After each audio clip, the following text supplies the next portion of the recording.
Revelation 3700. From the 28th of February 1946. Thought transmission from the spiritual kingdom. Every idea is a spiritual emanation. It can merely originate from different sources, that is, it can be transmitted to you humans from the kingdom of light but also from the kingdom of darkness. It all depends on your will. As expected, the kingdom of light will radiate truth, whereas the kingdom of darkness will transmit entirely earthly, material thoughts to people with the intention to spread them. From an earthly point of view, mental activity is indeed the function of organs, but they actually only receive and process the transmissions from the spiritual kingdom which affect the organs. Because the origin of every thought will always be found in spiritual spheres, since the work of the spiritual kingdom's inhabitants is to influence people mentally, and thus they endeavor to pass on their own ideals to people. And thus valuable but also worthless, even harmful, ideas can flow from this kingdom, and it is up to the human being himself to evaluate the importance of what he receives.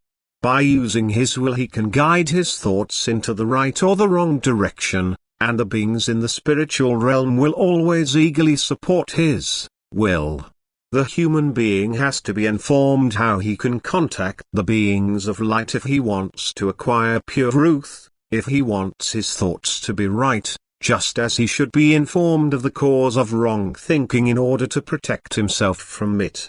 Hence he has to be taught that the transmission of mental concepts from the spiritual realm is the result of his conduct, which is more or less in accordance with God's will and thus more or less induces the beings of the spiritual kingdom to hand out truth or untruth.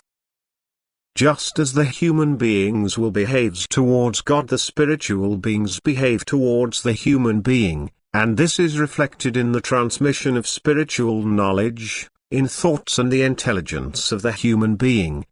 Because the beings of light are only able to come into contact with people who give themselves to God, who aspire towards God, or the influence from the kingdom of light against his will would inhibit the human being's will. Whereas the forces of darkness can likewise only get access to those of God opposing will and who show this in their heartless behavior, thinking and talking. Because these beings' influence is powerful but only effective if the human being abandons himself to them. However, if his will is turned towards God, he can protect himself at any time from these forces by calling upon the beings of light and by requesting God's help. This person's thinking will always be guided right because the beings of light will not meet with opposition as they impart their spiritual knowledge to him. The forces of darkness usually try to draw people's thoughts towards earthly matters and to prevent their desire for spiritual knowledge, or to distort it and then offer it infiltrated by lies and errors so that they find themselves in complete ignorance and falsehood, because every spiritual being only gives what it has itself. The kingdom of darkness will never offer the truth since, due to their obstinate will, no light is shining for the beings.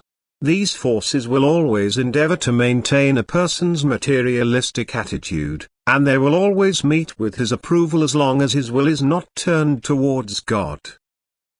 People's thinking will only be right and their ideas only correspond to the truth where the beings of light are able to work. And thus God's most important commandment has to be fulfilled first. The human being has to live with love. Only then can he also tell his fellow human beings that his mental concepts are true and from the realm of light.